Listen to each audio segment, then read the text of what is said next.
Good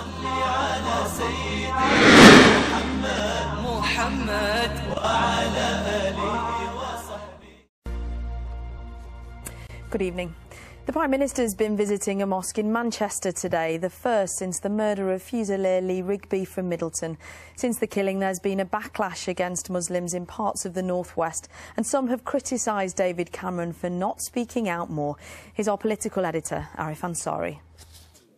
The Prime Minister arrived soon after afternoon prayers. He met members of a community, many of whom feel he's been too disengaged. The murder of Lee Rigby stretched community relations.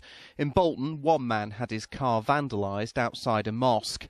You know, it's better now, it's calmed down, but we're hoping, we're praying, and we prayed throughout this holy month of Ramadan, you know, to have a peace and mercy upon everyone around all mankind. Rashid Magradia is involved with various Islamic charities and community groups. He feels somewhat let down by the Prime Minister.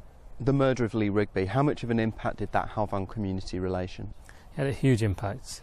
A murder of that sort and that kind of profile was a tremendous blow to all communities. Have you been satisfied, though, with the response from the government? I think there's much that could have been done, can be done, in terms of what the Prime Minister and his task force and his policies have to offer. So the man who appointed the first Muslim woman to cabinet has been trying to rebuild bridges. I've condemned all of the bomb attacks against all of the mosques, and I condemn those attacks utterly. And I think it's very important, as I've said, that the police pursue those responsible. It's completely unacceptable in our country. The Prime Minister will be hoping his visit to one mosque resonates more widely. Well, Dr Waqar Azmi is from North Manchester Mosque, where the Prime Minister visited earlier. Good evening, good to see you. You have up to 15,000 worshippers at your mosque through Eid. I'm sure there's a whole range of views on how the Prime Minister responded to the attacks. So how was he received today at the mosque?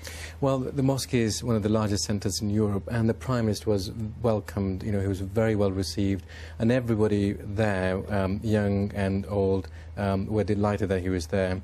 He was very engaging, and he talked about the attacks on mosques and the fact that those attacks are unacceptable in the most strongest sense, and that he condemned those attacks as he condemned the attack on drummer Lee Rigby. So some reassurance there. Do you think there has been any lasting damage to community cohesion following the death? Well, there will be people who want to exploit these kind of incidents and try to make political gains. But let me tell you one thing, that we in Britain have been attacked before, and we've come through that. These kind of dark moments really unite us as a community, as a society, because we know that the society that we want to live in, where we want to bring our children, is a society where everyone is treated fairly and equally, not what the people who are promoting hatred and extremism, and we should really work together to root out, and that has united us across the country. Dr Waqar Azmi, thank you very much for coming in this evening. Thank you.